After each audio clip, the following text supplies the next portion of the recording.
O sea, eso cambió el Edwin que había en Colombia.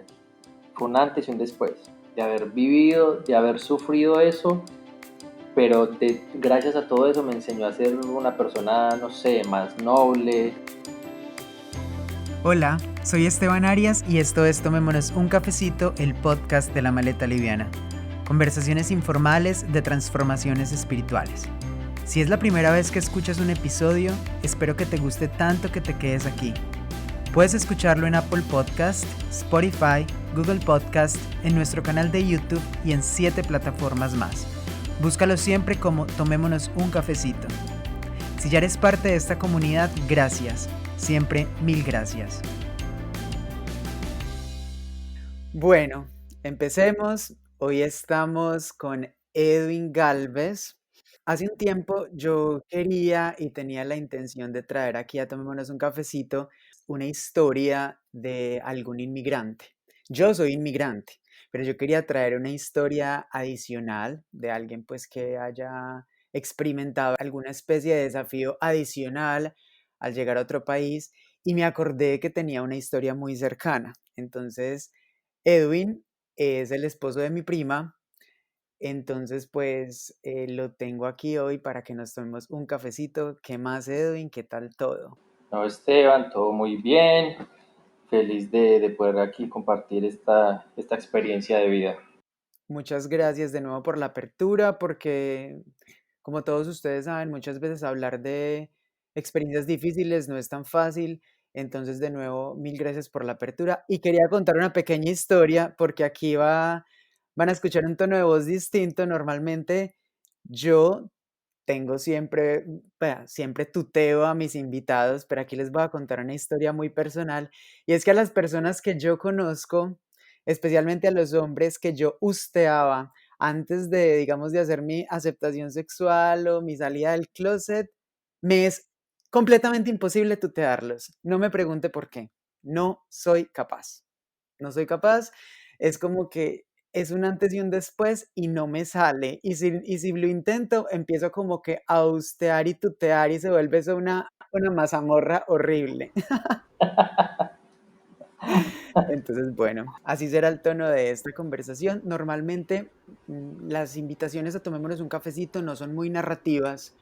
A mí me gusta no siempre quedarme mucho en la historia, pero a mí me parece que vale mucho la pena contar esta historia con detalles, porque me parece muy importante entender cómo viven la migración otras personas, ponernos en los zapatos de otras personas que viven constantemente este reto o este, no sé, esfuerzo, o, sí, que hacemos muchos por, digamos, un mejor futuro. Entonces, de nuevo, mil gracias por estar aquí y no sé, cuéntenos un poquito quién es usted. Preséntese un toque, por favor. Bueno, Esteban, no, muchas gracias por la invitación. Feliz de poder compartir esta experiencia de vida que, aunque muchas personas lo intentan, pero no todas lo pueden lograr. Entonces, por ese lado me siento pues muy afortunado. Soy Edwin Galvez, tengo 2 hijos, vivo en Canadá, felizmente casado y me gusta, no sé, me gusta estar siempre positivo, tratar de transmitir una buena energía a todas las personas que tengo alrededor o las que estoy conociendo. Me gusta ser como alegre, intentar transmitir siempre como esa buena energía para las personas. ¿Usted siempre ha sido así o es a través de situaciones de la vida que usted ha decidido tomar esa actitud como frente a la vida? Yo creo que es de acuerdo a todas las experiencias que he vivido, aunque siempre he sido una persona muy alegre, pero siempre era como un poco tímido, como para acercarme a las personas. Hoy en día no, hoy en día soy mucho más abierto, pero yo creo que eso es de acuerdo a todas las experiencias que he vivido. Antes de continuar con el episodio, quiero contarte algo.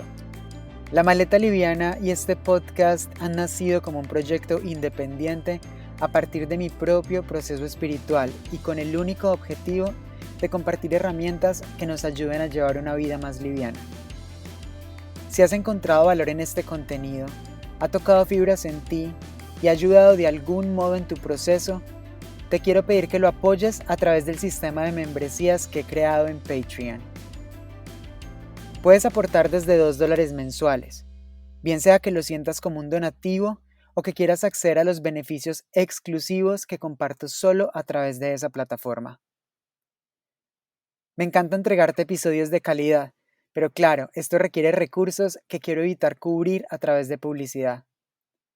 Yo personalmente creo más en el poder de la comunidad como una red de apoyo. Simplemente entra a www.patreon.com/la maleta liviana o encuentra el enlace en la descripción de este episodio. Al unirte, no solo estás accediendo a recursos adicionales, sino que estás ayudando a que este proyecto sea sostenible y así poder llevar historias de transformaciones espirituales a más oídos. Me han enseñado que ayudar a elevar la conciencia de otras personas es un poderoso acto de compartir y la forma de hacer de este mundo un lugar mejor. Escuché un refrán hace un tiempo que me gusta mucho y creo que aplica muy bien. Uno no se queda calvo porque se le caiga un pelo, pero pelo a pelo uno se queda calvo. Esto quiere decir que cada aporte es importante y significa mucho para mí. Muchas gracias. Algo que tenemos que aclarar es que Edwin en este momento vive en Canadá, pero su migración la hizo hacia Estados Unidos. Entonces, yo quería preguntarle a usted qué lo motivó a migrar de Colombia y especialmente a Estados Unidos. Bueno, es un poquito chistoso porque cuando yo estaba en Colombia, iba a entrar a estudiar psicología y entonces un amigo me dice, hey hermano, ¿qué tal si nos vamos para Panamá? Vamos a trabajar, tenemos donde llegar, tenemos trabajo, llegamos bien. Y yo dije, bueno, vamos a intentarlo. Y salimos para Panamá, digo salimos porque eso fue un viaje que hice con mi hermano y resulté en Canadá. Entonces fue como que nunca tuve ese sueño como tal, como se dice el sueño americano de decir quiero estar allá, quiero vivir allá, no. Siempre sí, veía chévere, todo tranquilo, pero me gustaba como para viajar y todo eso. Tengo que contarle que viviendo en Colombia nunca pedí una visa, porque pues en el momento como que no se daba para eso. Y cuando me fui para Panamá, sí, llegamos con trabajo, llegamos con vivienda, todo, pero el abuso laboral fue muy grave. Entonces, de ahí ya se tomó la decisión, junto con mi padrastro, de decir, ok, vamos a empezar a subir y a ensayar a ver cómo nos va. Fue como, en un momento como en la juventud, que si a uno le dicen, hey, vamos a hacer tal cosa, vamos a viajar, o vámonos a, no sé, de mochileros, lo que sea, uno siempre está como con ese espíritu aventurero. En el momento nos pareció muy chévere sin imaginarnos en ese momento la magnitud del viaje que íbamos a hacer. Ok, ¿y llegó alguna motivación adicional? En este caso, pues mi prima Daniela ya vivía en Canadá. ¿Hubo la motivación también del amor de estar con ella o fue una motivación de decir, ok, no nos vamos a volver para Colombia, vamos a seguir aventurándonos hacia arriba a ver qué pasa? No, yo creo que hay de todo un poco, porque inclusive cuando Dani salió para Canadá, a los 4 meses salí yo de Colombia y nosotros nunca paramos la relación. Estuvimos en contacto siempre, todos los días. Entonces eso también como que me motivaba. Yo saber que, bueno, voy para Estados Unidos, voy a estar mucho más cerca de ella y pues obvio va a ser más fácil poder vernos, encontrarnos, seguir con una relación más a futuro de estar yo en Colombia y ella en Canadá. Sí, claro. Entonces yo creo que son todas esas cositas. También mirar como que en Colombia la situación estaba muy difícil y se presentó la oportunidad de decir, bueno, ¿por qué no? Vámonos. Y ya de ahí, en ese momento, cuando salí de Colombia, ya como que empecé ya así a sentir un poco como que, bueno, chévere, a sentir un poquito el sueño americano, digámoslo así. Cuando lo empecé a ver más cerca, dije como que, ok, me gustaría estar allá, vivir allá, aprender cosas, el idioma, de todo un poco. Total, súper. Es importante aclarar que por eso Edwin está haciendo la aclaración que él no pidió ninguna visa nunca en Colombia. Obviamente, él migró de una forma, la llamada por el hueco, es una forma distinta. Unas personas eligen este camino y por eso también está aquí, porque es que siempre hemos conocido que esa es una forma de migración supremamente complicada, peligrosa, retadora y por eso yo dije, esta historia la tenemos que escuchar aquí. ¿Cómo inició esa travesía, Edwin? Esa travesía, no, y hay que decir también que muchas de las personas que pasan por el roto, casi siempre viajan o hasta Guatemala o hasta México. La travesía de nosotros la empezamos desde Panamá. Wow. O sea, nos atravesamos todo Centroamérica y, bueno, y hoy en día puedo decir que Norteamérica también. Entonces, llegamos a Panamá, allá estuvimos 3 meses y estábamos trabajando, pero pues el abuso laboral fue mucho. De acuerdo a eso, tomamos la decisión de decir, ok, vamos a empezar a subir. Y ya cuando a los 3 meses dijeron, ok, van a salir este día y este día llegan y lo recogen al apartamento y arrancan. Nosotros cogimos, empacamos nuestras maletas y aún sabiendo que eran muchos países los que habían que pasar, pero en ese momento, no sé, como que no caíamos en cuenta de la magnitud del viaje, toda la cantidad de países, de todas las fronteras que teníamos que cruzar. Porque llegó un momento donde lo mirábamos en un mapa y decíamos, sí, chévere, pasamos aquí, cruzamos acá, Costa Rica, Nicaragua, Honduras, Guatemala, México, llega. Pero ya cuando lo empezamos a vivir, fueron casi 2 meses de travesía.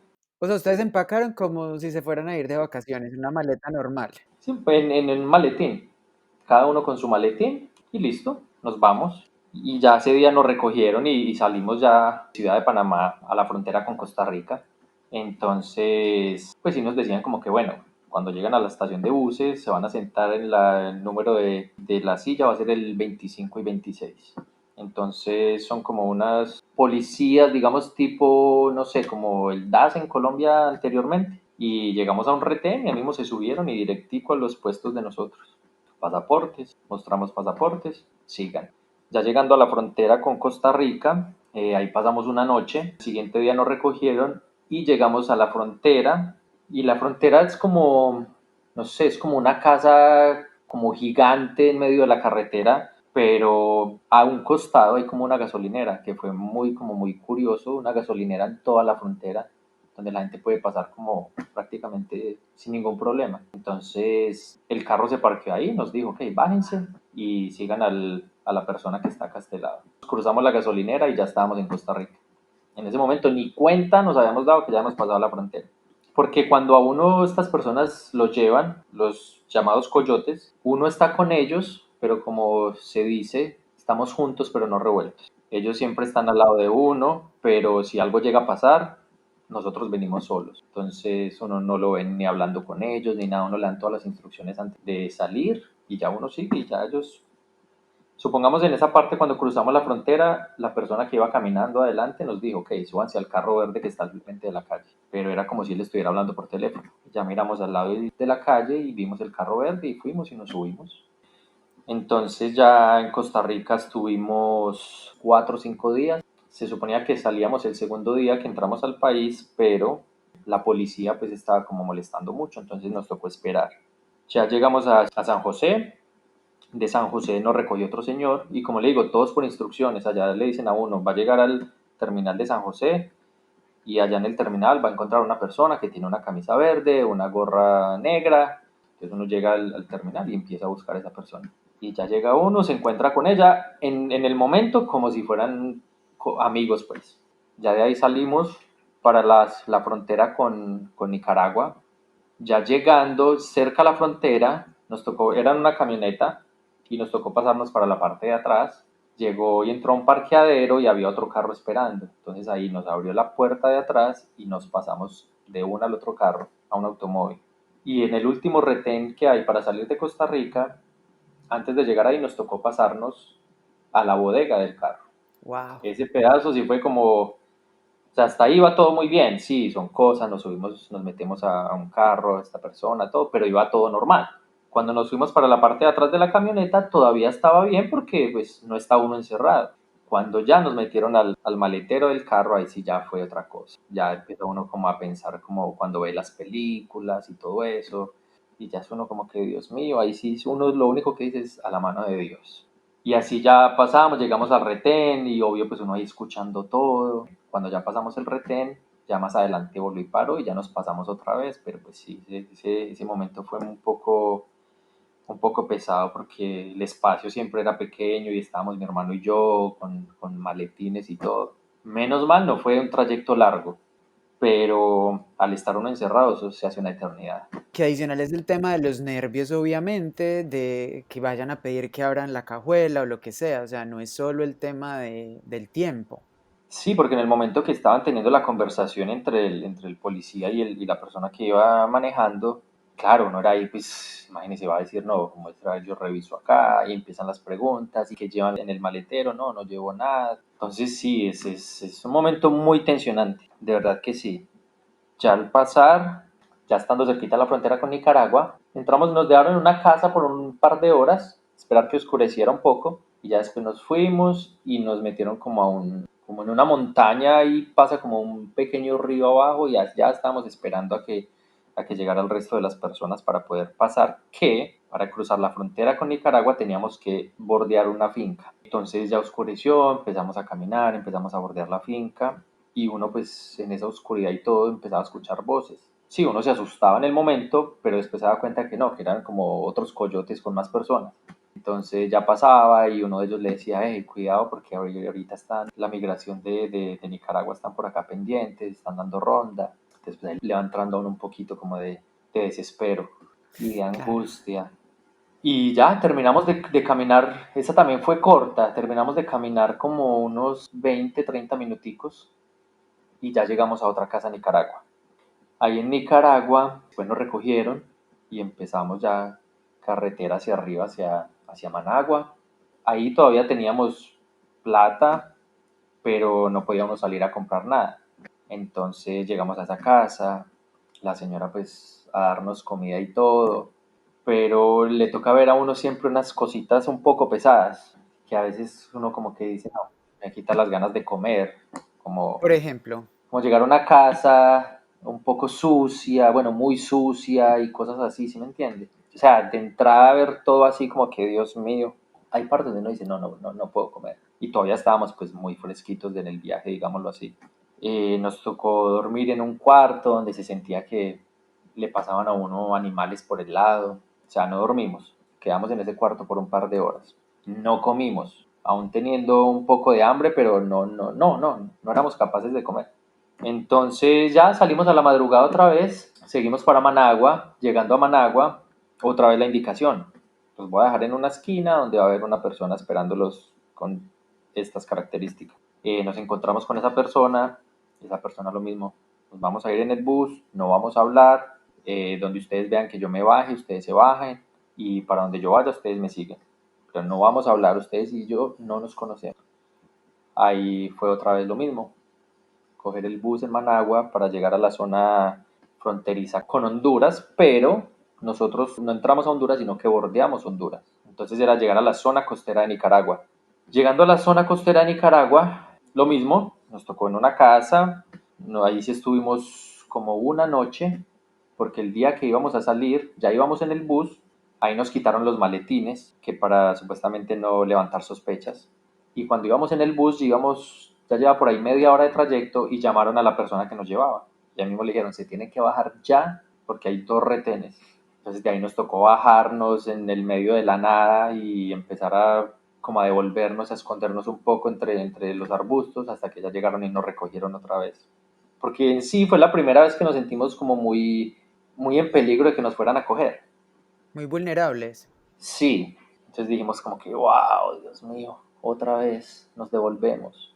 Y estar uno en una casa donde obvio no tiene nada, no tiene ni un televisor, no tiene un radio, no tiene nada, es mirando el cielo prácticamente. Ahí nos tocó quedarnos esa noche, dormir en una cama sin colchón, solo con unos cartoncitos.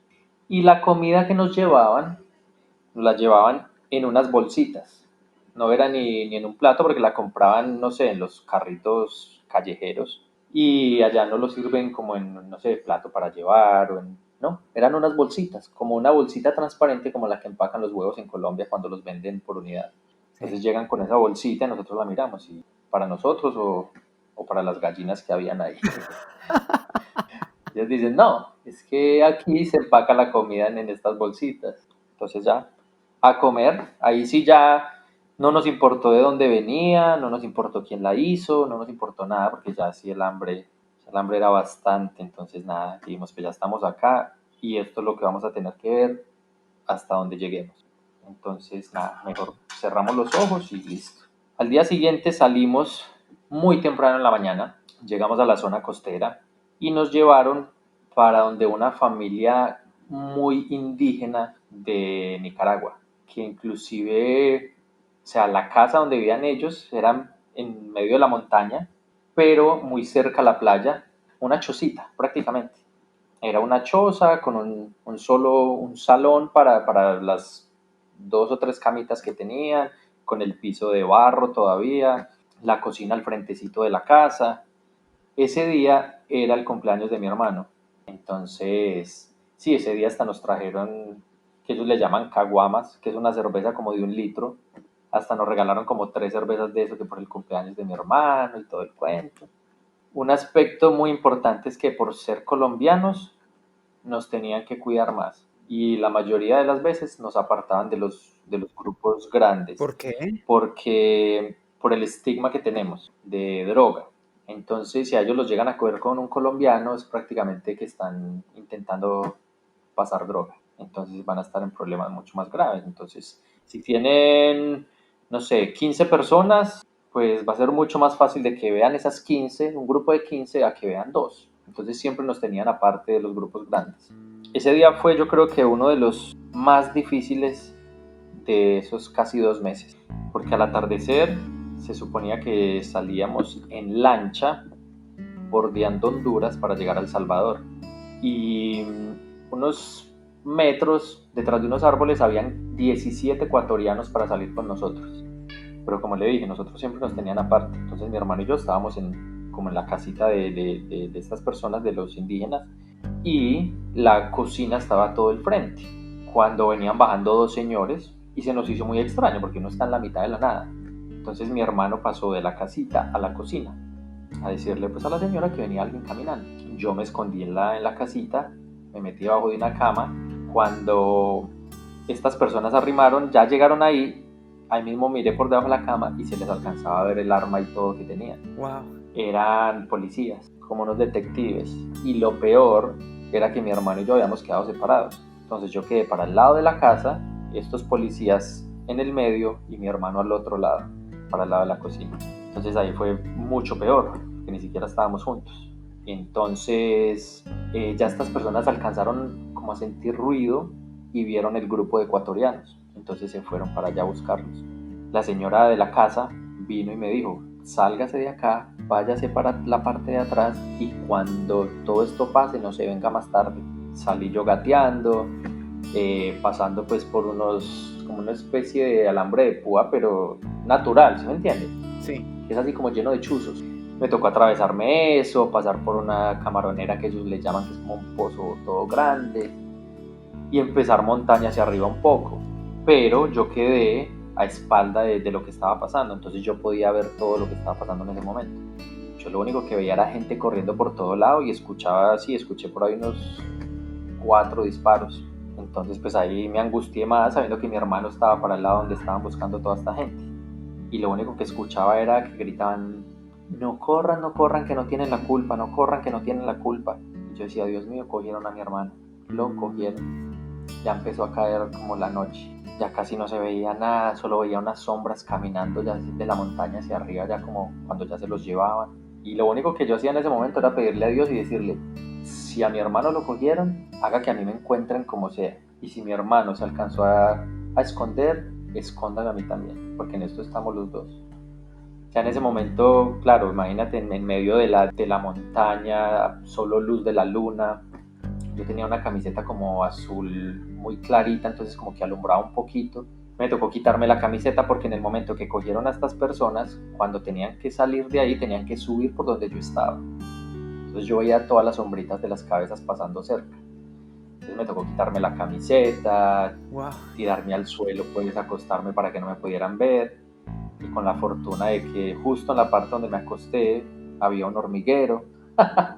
Ay, ay, ay. Ahí mismo a morder camiseta y a quedarme quieto, a dejar que las hormigas me comieran y a morder camiseta porque no me podía mover. Wow. Ya cuando vi que todas estas personas pasaron, ya me levanté un poco y miré hacia la parte de abajo donde estaba la casita y vi la señora con una linterna buscando. Entonces empecé a bajar suave, suave, suave, suave. La señora ya me encontró y me dijo, sí, córrate para allá que allá hay otras 4 personas. dicho, Dios mío, mi hermano se lo llevaron, porque eran 17 ecuatorianos y mi hermano y yo. ¿Qué posibilidades hay de que de todas esas personas mi hermano se hubiera salvado? Y llegando ahí encontré un caminito, el pasto era muy muy alto y había solo como un caminito, y por ese caminito la vista me llevó directo hasta donde estaba mi hermano sentado. En ese momento me volvió el alma al cuerpo.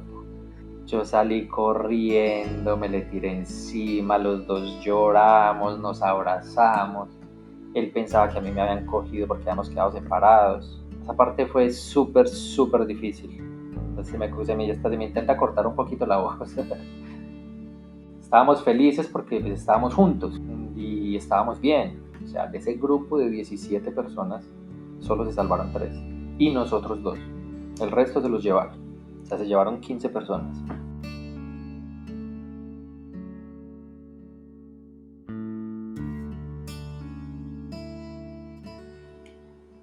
Y ya en ese momento ya llegaron y nos recogieron otras personas y ya nos llevaron montaña adentro, pero eso sí era, pero en todo el corazón de la montaña. Caminamos como 4 horas para llegar hasta allá, así en plena oscuridad. En ese momento solo teníamos un maletín porque llegando a esa zona costera, que nos habían quitado los maletines, que para no alarmar pues a la gente o algo, mentira, o sea, ahí nos quitaron los maletines, nos robaron casi toda la ropa, solo nos devolvieron un maletín que no fue el de nosotros, con un poquito de ropa y no más. O sea, y ni modo de decir nada, porque usted está en un sitio donde no hay nada, donde las personas que supuestamente lo llevan a uno, pues en ese momento vimos hasta uno de ellos como armado y todo, entonces nada. Y ya llegamos, caminamos esas 4 horas, llegamos ya casi a la madrugada. Después de un par de horitas, pues ahí nos sentamos en un árbol, espalda con espalda, como a descansar un rato, a intentar dormir, aunque sea un poquito así, hasta que nos levantó una culebra que pasó por el lado. Y ya esta persona pues ya nos llevó a esa finca, había como una casita más abajo. En esa casita ahí nos puso como unas hamacas y dicen, bueno, acá se pueden quedar, no sé, un par de días. En ese momento, pues ya empieza como la incertidumbre, porque nosotros hasta ese punto hemos tenido la fortuna que frontera que pasábamos y sitio donde llegábamos, no sé por qué, pero siempre como que le caíamos muy bien a la persona que nos llevaba y nos daba la oportunidad de hacer una llamada. Entonces ahí llamábamos a mi padrastro a Estados Unidos y él hacía la llamada triple, llamaba a mi mamá y nos devolvía la llamada a nosotros. Entonces siempre estábamos en contacto. Entonces casi que ellos iban sabiendo todo lo que íbamos pasando. Pero en ese momento, pues estábamos en el medio de la nada, estamos en la mitad de una montaña, ya llevamos 4 días, las personas que supuestamente nos llevaban se fueron y pues ni comida ni nada, solo esta persona que nos recibió amablemente y nos dio ese espacito al lado de la finca, nos llevó siempre esos 4 días arroz y frijol, todos los días. Y ya cuando nos daba mucha sed y todo, pues que vamos a hacer una limonada. Cuando nos dijo esa persona, vamos a hacer una limonada nosotros, qué delicia. ¿Y cómo era la limonada? Con agua de pozo, de tirar como el baldecito amarradito, se llenaba, vuelva y súbalo y haga la limonada. Limón, azúcar y tómesela. Pero tenía un ingrediente agregado, que era la sal del agua. Entonces ya se puede imaginar a qué sabía esa limonada. No, pues Así nos imagínense. tocaba. Nos ayudó mucho que de los ecuatorianos que se salvaron, fueron 2 mujeres y un hombre. Y este man era, pero, o sea, la cosa más chistosa del mundo. Con una energía muy creyente en Dios, pero como con una alegría todo, y a todo le ponía su chiste. Y llegaba un momento donde le daba uno como esa paz, pero volvía y le subía el ánimo a punta de risa, a punta de puras bromas y a veces cosas sin sentido, pero en ese momento era lo único que lo llenaba a uno. Por esta persona, esos 4 días como que fueron un poquito más llevaderos, porque sí tuvimos momentos como que se le olvida a uno dónde está, como que se enfoca en algo, hacíamos cosas, y porque de verdad que por muchos momentos nos hizo olvidar de lo que estábamos viviendo. Sí, la risa es una terapia. Ya después de esos 4 días, en ese momento salimos hacia la playa, ya era de noche, caminamos lo mismo, como otras 3 horas y en un carro como 40 minutos. Llegamos a la playa y había como un callejón antes de llegar a la playa. Entonces nos dijeron, cuando ustedes vean que en el mar se prende una linterna, una luz se prende y apaga, ahí mismo salen corriendo. Y obvio, pues de noche eso está súper alejado porque no es un sitio pues donde estábamos turístico, entonces no se escucha nada, lo único que se escuchaba eran las olas que pegaban fuerte. Y cuando empezaron a prender y apagar la luz, ahí mismo salimos corriendo. En ese momento nos encontramos con otros 10 ecuatorianos. El grupo volvía a ser de 15 personas. Salimos todos corriendo a subirnos a esa lancha. Íbamos a pasar en una lancha. Cuando ya nos subimos todos, ya era momento de arrancar y siempre frenaban la arrancada. Porque en el momento que iban a arrancar, que venía una ola muy alta. Entonces escuchaba nomás, con esta no, porque esta ola si los coge, los vuela. Espere la otra, espere la otra, espere la otra. Hasta que salimos. Salimos viendo solo oscuridad, que era de noche, viendo la sombra de la montaña al lado derecho, que era Honduras, luz de la luna y al lado izquierdo solo agua, nada más. Eso fue un viaje en esa lancha más o menos de entre 1 a 2 horas y en la mitad del recorrido apagaron la lancha. Entonces ya queda uno ahí como balanceándose en la mitad de la nada. En ese momento se le empiezan a pasar a uno miles de cosas por la cabeza, como que yo qué estoy haciendo acá, o sea, porque era una lancha pequeña, no era un bote. Y apagan la lancha para saber si la marina está patrullando por esos lados. Entonces, si no escuchan nada, después de unos 5 minutos, vuelven y prende y arranquemos otra vez. Mi hermano tenía, cuando estábamos con el motor apagado, mi hermano tenía la mano en el agua. Y ahí mismo le pegaron un grito que entrara la mano, que estaba llamando a los tiburones para acabar de completar. Seguimos con eso pensando ya esto se llega a voltear y somos ya comida de un tiburón. Ya seguimos para El Salvador, llegamos y otra vez lo mismo. Nos tiramos de la lancha, salir corriendo, habían 2 camionetas doble cabina esperándonos ahí y ahí salimos ya para un motel en El Salvador. Entonces, pues en el motel sí, eran la mayoría hombres, pero también habían mujeres. Entonces en los grupos que estábamos, o sea, bajamos el colchón del planchón de cemento, porque no era cama, sino un planchón de cemento. Entonces, claro, las mujeres duermen abajo en un colchón y los hombres nos acomodamos en ese planchón un rato, aunque sea. Ahí estuvimos como unas 4 o 5 horas, volvieron y nos recogieron las mismas camionetas y seguimos a atravesar El Salvador. El Salvador es muy pequeño, entonces eso sí fue prácticamente en menos de un día que lo hicimos. Ya llegamos a un sitio cerca a la frontera con Guatemala. En ese momento ya no teníamos plata, porque aparte se supone que ya todo, uno cree que eso ya está todo, mejor dicho, planeado, ya se cuadró, ya se pagó, ya está bien, pero la gente que lo va llevando a uno, pues claro, ellos intentan sacarle su tajadita aparte. Entonces en ese momento ya estábamos sin plata y empezamos a caminar. Ahí fue la primera vez que nos sentimos como en una frontera cercana a Estados Unidos. Como uno veía antes en las noticias cuando que pasa la frontera, que era pues todo como un desierto y cosas así, empezamos a pasar algo poco parecido. Llegó un momento donde pues de tanto caminar pues ya las mujeres que iban ahí con maletines y todo pues ya no podían más, entonces los hombres empezamos a cargarle los maletines, a ayudarnos entre todos. Y llegó un momento donde había un lago muy pequeñito, pero la única forma de pasarlo era en una canoita y por pasar en esa canoita nos cobraban. Y mi hermano y yo y el ecuatoriano que se había salvado ya estábamos sin plata, entonces no nos iban a pasar. El resto de las mujeres y todos los otros ecuatorianos que iban sí tenían plata. Y no era mucha plata, era solo como $1 o $2 que le cobraban a uno, pero nosotros ya no teníamos. Entonces dijeron que no, que ellos no nos ayudaban y no nos ayudaban. Entonces uno de ellos pues como que les habló, les dijo como que hey, les vienen cargando sus maletines por 1 hora en este calor, ayudándoles a ustedes cuando se vieron mal y ahora por $1 los van a dejar acá tirados. Es como que bueno, les movió el corazón y listo, vamos pues. Ahí no llevábamos ni agua y alguien tenía como una botella de Coca-Cola, se acabó y lo que hicieron fue llenar la botella de agua de ese lago para poder tomar. Pero en ese momento, o sea, la sed no era tan fuerte y yo no, en ese momento no pude tomar del agua.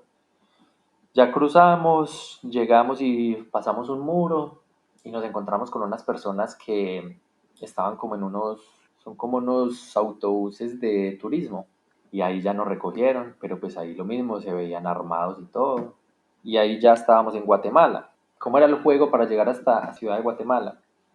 Era que íbamos en esa busetica y nos iban bajando de a 3 personas. Y atrás venía ya el bus de servicio público que iba para Ciudad de Guatemala. Y el del bus ya sabía, porque cada, no sé, 100 metros recogía a 3 personas. Entonces, así nos fuimos y estuvimos viajando como medio día hasta que llegamos a Ciudad de Guatemala. Ya en Ciudad de Guatemala nos llevaron a una casa como de 4 pisos que estaba completamente llena de gente de todas partes del mundo. Había gente de África, había gente de la India, de todas partes. Se sentía uno como si estuviera en una prisión porque la gente se sentaba a dormir en los pasillos con los pies cruzados y todo, que no había espacio. Wow. Hasta ahí, hasta ese momento, hasta ahí llegábamos con ese coyote que íbamos. Entonces nos iba a recoger la hermana de uno de los empleados de mi padrastro que era de Guatemala. En Ciudad de Guatemala nos iba a recoger. A esta gente, los dueños de la casa, no les gustó que no pasamos una noche en la casa, entonces pues no hicieron prácticamente que plata con nosotros. Entonces dijeron, sí, tranquilos que nosotros vamos y los dejamos al hotel que están buscando. Porque aparte tenían como una compañía de taxis también, entonces todo se va conectando entre ellos. Nos llevaron al centro de la ciudad y dijeron, sí, este es el hotel.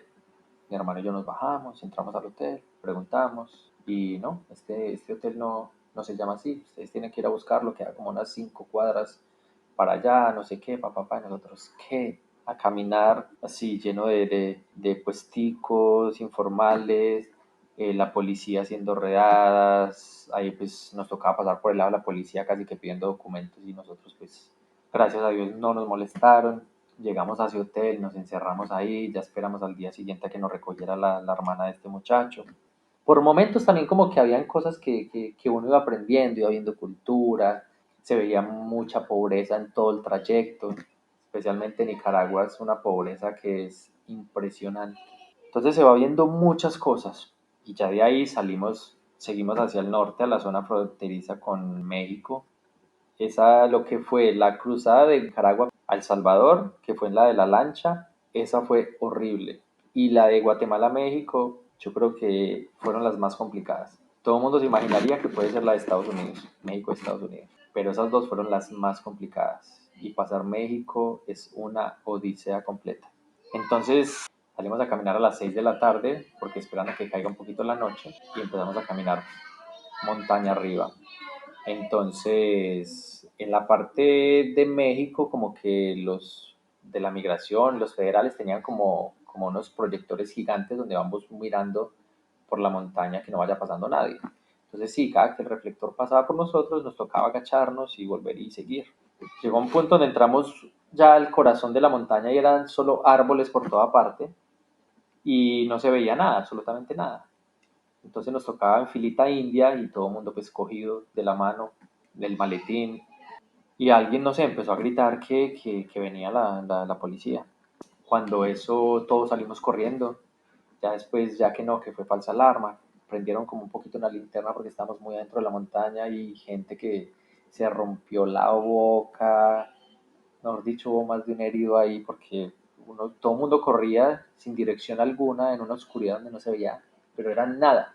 Entonces ya como que nos volvimos a encontrar y nos llevaron a unos carros, caminamos hasta las 10 de la noche, había una camioneta y un camión esperando por nosotros, las mujeres las montaron en la camionetica y el camión nos subimos nosotros, un camión destapado. Mi hermano y yo nos tocó en la parte de atrás, entonces por los espacios que quedan entre las tablas del camión, pues se podía ver la carretera y eso. Llegó un momento donde vimos una patrulla de policía detrás de nosotros. Ya llevamos por ahí unas 4 horas en ese camión y la patrulla prendió las luces. En ese momento yo ya le dije a mi hermano, o sea, ya llegamos hasta México, hasta aquí fue. Hasta aquí nos trajo el río.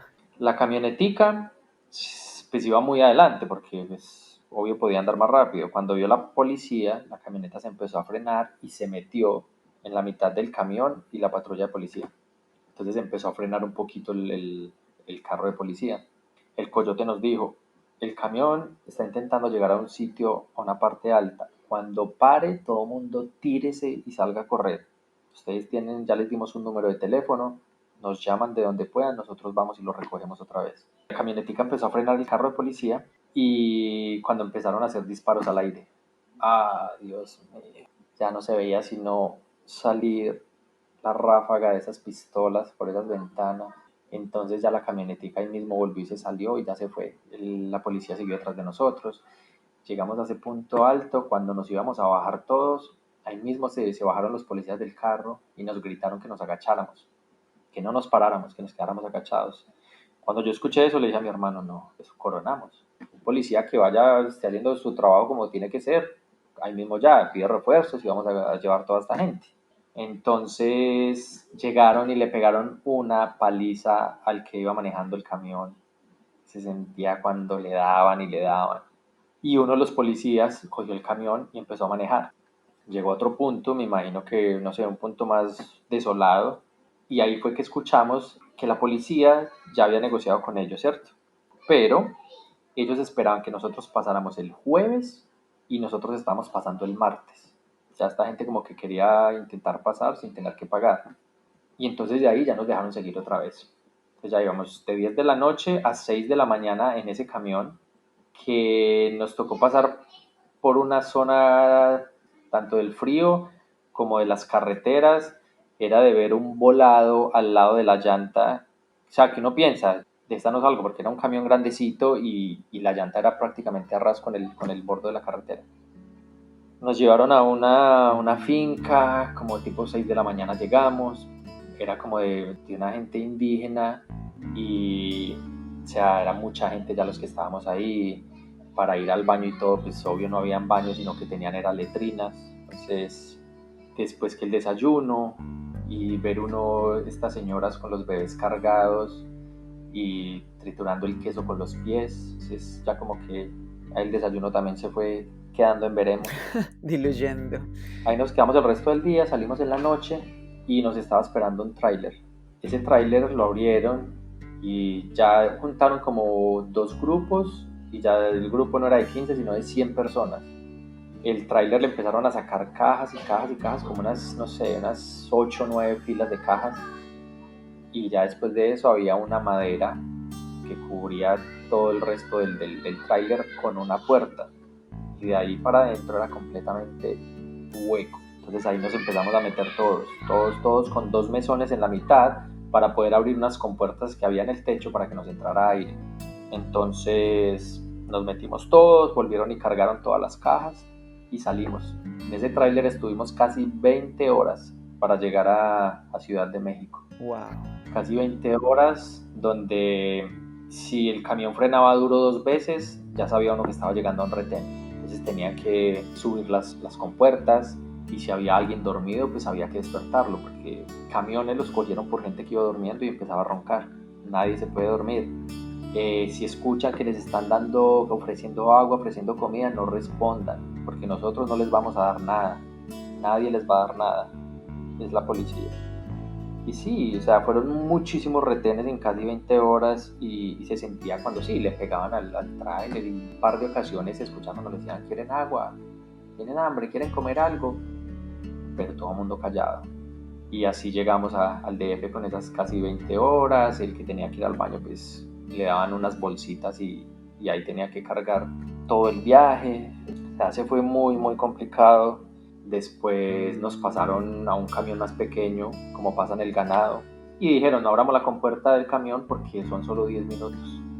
10 minutos, se extendió como 30, 40 minutos, ya nos estábamos asfixiando, ya 2 personas se habían desmayado porque ya no teníamos aire.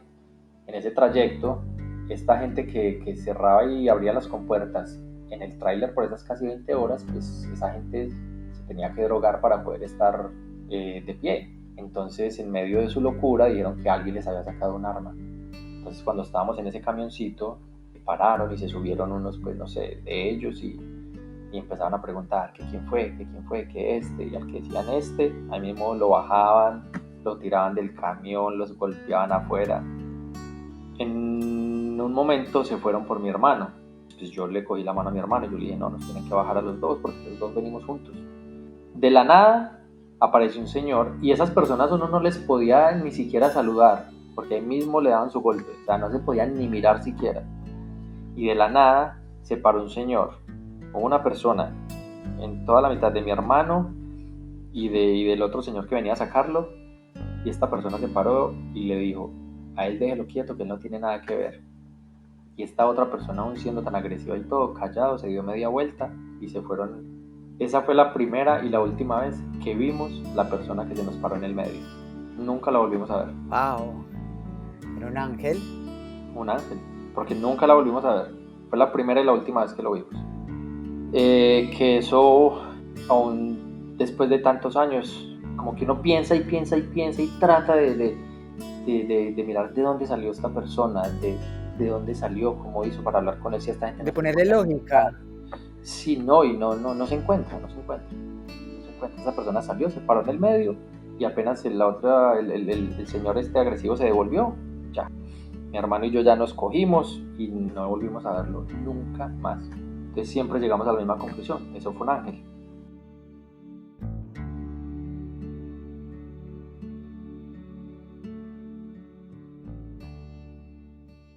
Ya después de eso, ya llegamos a una casa, ya claro, nos estaba faltando ya el aire, 2 personas se desmayaron, mi hermano ya me decía no puedo respirar. Cuando llegamos a esa casa y abrieron las puertas de ese camión, todos nos tiramos, la ropa era como si estuviéramos saliendo de una piscina, literalmente. Ahí estuvimos un par de días y ya después nos fuimos para donde otra señora, que ya con esa era ya el resto del viaje hasta Estados Unidos. Ya ahí fue un poquito diferente porque ahí pues ya pudimos ir a comprar ropa, hasta unas saliditas nos pegamos a conocer el DF, comiditas, hasta unas cervecitas nos alcanzamos a tomar. Por lo menos en esos 15 días que estuvimos ahí sí fue muy diferente. Ya como que respiramos un poquito, como que nos inyectó otra vez de la vida normal.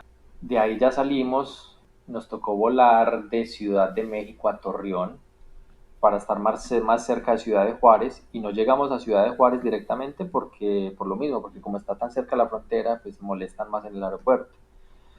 Entonces llegamos a Torreón, de Torreón cogimos un bus por otras 12 horas para llegar a Ciudad de Juárez. En el transcurso de esas 12 horas se iban subiendo muchos militares haciendo retén y hacer preguntas y pues ahí yo me hacía el dormido y con la fortuna pues de que nunca ni siquiera nos despertaron para decirnos nada ni preguntarnos nada, o sea, fue derechito. Sí escuchábamos las preguntas que le hacían a los otros pasajeros, pero gracias a Dios a nosotros no nos dijeron nada. Llegamos a Ciudad de Juárez, Sí. de ese hotel ya nos recogieron, nos llevaron a una casa. En esa casa habían muchos centroamericanos y desde que entramos nos daban unas hojas que nos tocaba aprendernos el himno nacional mexicano, el nombre del presidente, de la esposa, de las palabras que son diferentes a las colombianas, como la correa, que ellos le dicen cincho, los cordones que le dicen agujetas, tengo tanta plata, sino ando tanto dinero. Todas esas cosas nos tocaba aprenderlas y estudiar. Eso, mejor dicho, era como para sacar la ciudadanía mexicana. Y esta gente se llevaba a 3 personas para intentar pasar la frontera en la mañana y en la noche volvían con ellos. Entonces, ¿qué pasó? No pasamos, nos cogieron. Entonces, para eso era que le hacían a uno aprender todo eso. Por si a uno lo cogían y empezaban a hacerle esas preguntas, por lo menos dijeran, bueno, si usted es mexicano, entonces devuélvalo a México. No nos mandaban directamente a Colombia. Pero ya después de tantos días y ver que nada, ahí ya llevamos un celular que traíamos del DF y pues hablamos con mis padres y dijimos, no, aquí no pasa nada, aquí se llevan gente todos los días y todos los días vuelven y la traen. Ya llevamos como 3 o 4 días y eso tiene que ser algo, entre comillas, seguro para nosotros. Entonces digo, no, espere a ver, yo llamo a esta gente. Ya de ahí dijeron que bueno, que íbamos con otro. Más derechos no podíamos estar. De las 2 personas que nos cuidaban, uno de los dos tenía que viajar y el otro tenía que ir a llevarlo al aeropuerto. Al día siguiente de la conversación que tuvimos con mi padrastro. Ellos dos que salen para el aeropuerto, mi hermano y yo que nos levantamos, nos vestimos y nos fuimos de esa casa. Nos volamos. Porque obvio esa gente, si ellos no se ganan no se van a ganar el dinero, pues no van a dejar que otros se lo ganen. Entonces le hacen a uno la embarrada como nos pasó en Guatemala. Entonces nos tocaba irnos callados. Entonces nos volamos, salimos y a correr a buscar una avenida principal, a coger un taxi, llegamos a otro hotel. En el otro hotel esta otra persona que llegó nos explicó que íbamos a caminar por una montaña no sé cuántas horas, pero todos los días solo llegaba a pedir plata por otros más o menos 3 días. Entonces lo mismo, yo no, aquí tampoco pasa nada. Entonces dijimos, no, ¿sabe qué? No más. Vámonos con el contacto que de la señora que nos llevó hasta el DF. De ahí ya nos fuimos para la casa de los suegros del señor que nos iba a pasar. Ya iba a pasar con un contacto nuevo, entonces iba a ensayar primero con los cuñados de él que eran mexicanos. Y sí, los llevó, los pasó. A la media hora llamaron que ya estaban en Texas. Ahora nos toca a nosotros. Los coyotes que nos iban a pasar de Ciudad Juárez, México, a Texas, eran dos pelados de, no sé, 14, 16 años. Esa entrada nos fuimos por el Puente Libre, que es uno de los puentes que cruza de Ciudad Juárez a Texas. Pasa la frontera. Creo que son como 5 puentes. Pero cuando uno va cruzando por la zona peatonal y empieza el puente, ya es cerrado en una malla. Es como un túnel en malla. Entonces ya pasamos, cruzamos, jugamos una línea que había en toda la mitad del puente y los escudos de Estados Unidos mexicanos, Estados Unidos americanos. En ese momento, estos pelados ya se tenían eso súper bien cuadrado, pero empezó a llegar mucha gente, mucho ecuatoriano. Entonces se empezó a llenar y nos devolvimos un poco y ellos dijeron, esto se va a poner feo porque hay mucha gente. ¿Ustedes qué quieren hacer? O sea, esa es la línea por la que cualquier persona cruzaría de forma legal. Sí, o sea, nosotros entramos por ese puente hasta, no sé, unos, ¿qué le pongo yo? Unos 50 metros antes de llegar a donde los oficiales de migración empiezan a pedir los documentos, y ahí ya empezaba la fila. Había tanta gente, ellos nos dijeron, ¿qué quieren hacer? Entonces yo le dije a mi hermano, yo le dije, yo estoy ya cansado, yo ya, de verdad que ya no quiero más, o cruzamos y lo logramos, o nos devolvemos para Colombia, pero ya es demasiado, ya no más. Y dijimos, bueno, sí, vámonos. Arrancamos, entonces volvimos a caminar otra vez en dirección al puente, como si fuéramos a pasar legalmente. Unos 50 metros antes de llegar, la zona peatonal era encerrada como en un túnel de malla, pero en la parte de abajo era de cemento. Entonces esta gente cortó un pedazo de la malla, entre la malla y el cemento, le hicieron un corte. Uno de ellos iba adelante y cogía un teléfono, se hacía el que estaba hablando por teléfono, y cuando la cámara giraba, ahí mismo nos abría la malla y ahí mismo nos metíamos. Y nos tocaba como empezar a gatear. Y cuando la cámara daba el otro giro, ahí ya nos levantamos y a correr. Entonces cuando el man veía la cámara así, haciéndose el que hablaba por teléfono, era corran, ya, corran. Nos le metimos por todo el patio de las oficinas de migración. Sí, estaban metidos en la boca del lobo. Y corrimos y corrimos y corrimos. Y ahí nos subimos una malla como de 2 o 3 metros. Nos cruzamos un highway y ya llegamos a un puente peatonal. Y ya la idea era respiren como si nada hubiera pasado. O sea, después de semejante corrida, de la adrenalina estar al techo, el susto, en ese tiempo pues fumaba, entonces, o sea, ¿cómo pretende que uno respire bien? Wow. Empezamos a caminar normal a buscar una estación de taxis que ellos tenían. O sea, ese negocio ya está todo cuadrado. Cuando íbamos para allá, pues va pasando una patrulla de policía. Y pues claro, uno sabe que está haciendo algo indebido, entonces empiezan los nervios, empieza todo, pero pues gracias a Dios no, siguieron derecho, no nos dijeron nada. Llegamos a la estación de taxis, de ahí salimos para la casa de la hermana del señor que nos había mandado. Ahí pasamos la noche, salimos, nos llevaron a una casa trailer, ahí estuvimos otra noche, al día siguiente salimos para Santa Fe, Nuevo México, y nos tocó otra vez en un tráiler, otra vez metidos atrás encerrados, pero ese viaje sí fue más cortico, este fue de 6 horas, pero este tenía aire acondicionado. Entonces ya esas 6 horas llegamos a Santa Fe, Nuevo México. En Santa Fe, Nuevo México ya hasta ahí llegaba todo, ya de ahí cada uno por su lado. Y ya de ahí salimos para Nueva York, salimos de Denver, salimos el sábado a las 7 de la mañana y llegamos a Manhattan el lunes a las 4 de la mañana. Wow. Y, y ahí ya terminó nuestra travesía de casi 2 meses. De esto salimos el 27 de enero de Panamá y llegamos el 18 de marzo a Manhattan. Ya la vida en Nueva York y evidentemente cómo se pasa a Canadá después y todo eso, yo creo que nos daría para otro episodio completo porque pues es demasiado extenso y demasiada cajita de sorpresa esta historia. Yo le quería preguntar un poco para que pasemos como el tema, digamos, de lo que ha dejado esta experiencia en su vida. ¿Qué es lo que más aprendió de esta experiencia? De las cosas que yo más aprendí, Esteban, y que siempre las mantengo muy presentes, todo se puede. Porque inclusive por ciertos episodios que tuve en Estados Unidos, y eso más lo creo, no deje que la gente le diga que no, porque todo el mundo va a tener una experiencia distinta. Todo se puede. Y si uno le pone ganas y si lo intenta, seguro lo va a lograr. Otra de las cosas, la humildad.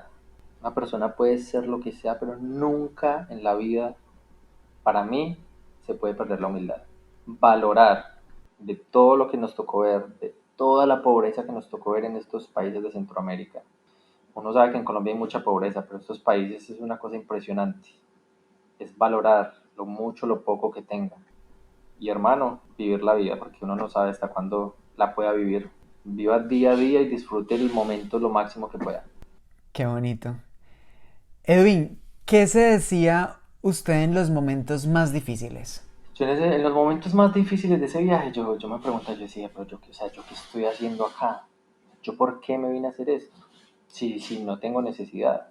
O sea, si me hubiera quedado en Colombia, igual hubiera podido estudiar y dedicarme y luchar, lo que sea, hubiera podido salir adelante también. ¿Yo qué estoy haciendo acá? Pero llegó un momento donde decía, como que bueno, o sea, esto ya lo empezamos, vamos a ver qué nos va a preparar la vida de acá en adelante. Vamos a seguir, vamos a descubrir, vamos a aprender. Entonces al mismo tiempo como que trataba de pensar en las cosas positivas. Muchos momentos decía, no, no más, no más, ya no más, esto es mucho, porque es que es mucho lo que se vive, es mucho lo que abusan de uno. Y eso que con la suerte que nosotros, abusos comparado con el resto de las personas de que sacan las historias en noticias y todo, pues prácticamente que casi nada.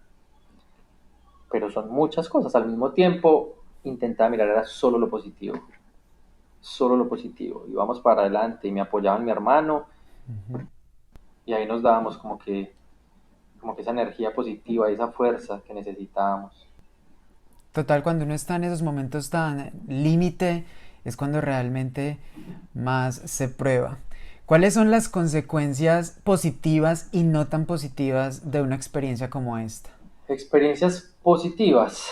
Es que, Esteban, yo creo que lo más positivo es aprender a ver el mundo de otra forma. Uno, cuando uno está en su casa y lo tiene, pues tiene sus cosas, mucho, lo necesario, lo que sea, pero lo tiene, vive bien, vive tranquilo. Uno a veces no se imagina cómo es la vida de tantas personas que no tienen ni agua para tomar. O sea, eso cambió el Edwin que había en Colombia.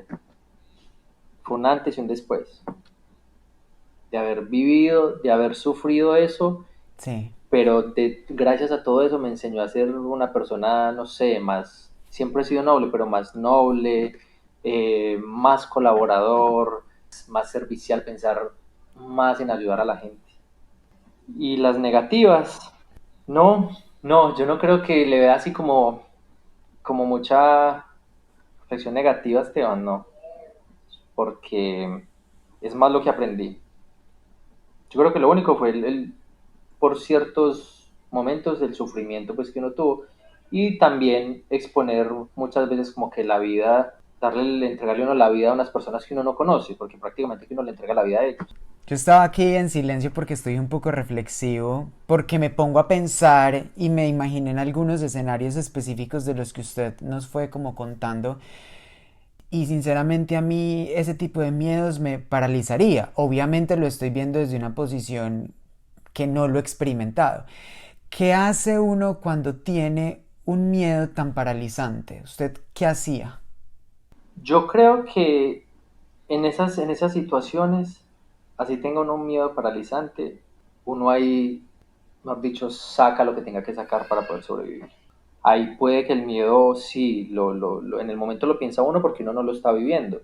Les soy honesto, yo nunca me imaginé que tantas cosas de las que viví las iba a poder pasar, porque son cosas que uno no se imagina. Pero en el momento de que uno las está viviendo, uno sí o sí sabe que tiene que seguir adelante. Sí o sí sabe que tiene que salir de esa. Está prácticamente luchando por su vida, que está luchando por su futuro y que tiene que seguir adelante. Entonces como que es más fuerte todas esas cosas, las ganas de seguir adelante, el cuidarse, el intentar salir bien librado de todo, que el miedo. Y en esos momentos, con mucho miedo, pero uno se dice, nada, aquí estoy, no hay vuelta atrás, tengo que seguir adelante. No sé si esta pregunta ya quedó cubierta, pero ¿qué se transformó en usted luego de esta experiencia? O en pocas palabras, ¿qué no se vuelve a ver con los mismos ojos? Lo que le digo, siempre he sido una persona como muy noble, ¿cierto? Pero yo creo que no se vuelve a ver con los mismos ojos al ver la gente necesitada. Es algo, Esteban, que, o sea, para uno poder tener ese sentimiento, uno tiene que estar ahí metido en esa experiencia.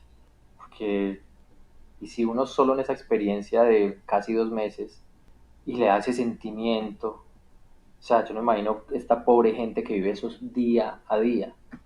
Hay gente que necesita de uno. Hay muchísima gente que necesita de la ayuda de la humanidad. Alguien, una persona en un momento va a necesitar tan solo de siquiera de un abrazo para salvarle hasta la vida. Entonces no podemos ser ajenos a los ojos de la gente que lo necesita. Sí, eso es verdad. Muy bien, gracias por compartir. Edwin, hemos llegado a una parte de Tomémonos un cafecito que es de preguntas rápidas y respuestas rápidas. ¿Listo? Un secreto para vivir una vida más liviana. No pensar tanto en el futuro. ¿Qué es lo que más valora de la vida? La familia y el amor de mi familia. Un poder que todos deberíamos desarrollar. Yo creo que de poder sería tener compasión. Edwin, el mejor consejo que le hayan dado. El mejor consejo que me hayan dado. No, de luchar por lo que quieran. Yo creo que ese ha sido el mejor consejo. Porque a veces, no sé, a veces uno como que se pone unos limitantes, digamos, los psicológicos. Y en muchas ocasiones el consejo que siempre tuve fue sáqueselo de la cabeza y luche por lo suyo. Y eso trato de hacer día a día. Edwin, para terminar este episodio tan potente, poderoso, es importante obviamente aclarar que estamos aquí contando la historia de Edwin y que estamos contando la decisión que Edwin pues tomó en aquel momento. No estamos motivando a nadie a tomar X o Y camino, simplemente estamos aquí entendiendo cómo fue esta experiencia y sobre todo qué transformaciones hubo en la vida de Edwin a partir de esto. Entonces de nuevo Edwin, mil gracias por haber estado aquí con nosotros hoy. Qué buena charla. De nuevo escuchar esta historia siempre me deja como con muchas preguntas y con la boca abierta y sobre todo con mucha apreciación por lo que nos está contando. No, Esteban, no, es un placer. A usted muchísimas gracias por la invitación. Eh, Me parece muy chévere poder compartir esta experiencia de vida y con una historia de vida y una historia de amor que casi que puede ser como para un libro. Sí, es para un libro, es que parece la novela de Pobre Pablo, para los que no se han visto esa novela, o Paraíso Travel, o sea, son relatos muy similares y nada alejados de la realidad. Edwin, un abrazote grande y saludos a todos por allá y bueno, esperemos que nos podamos ver pronto. Seguro que sí, Esteban, un abrazo, cuídense mucho y una vez más muchas gracias por la invitación. De nuevo, mil gracias a quienes están uniendo fuerzas conmigo para tocar más corazones y le apuestan a creadores independientes. Tú también puedes hacer tu aporte ingresando a www.patreon.com/lamaleta-liviana. Te invito a unirte a través de redes sociales @lamaleta-liviana. Y antes de irnos, ayúdame porfa compartiendo este episodio con tu familia, tus amigues o a través de tus redes. Estoy seguro que pensaste en alguien mientras lo escuchabas. Y por último, recuerda viajar con la maleta liviana. porque así como en los viajes en la vida, entre menos peso, mejor. Te mando un abrazo y hasta pronto.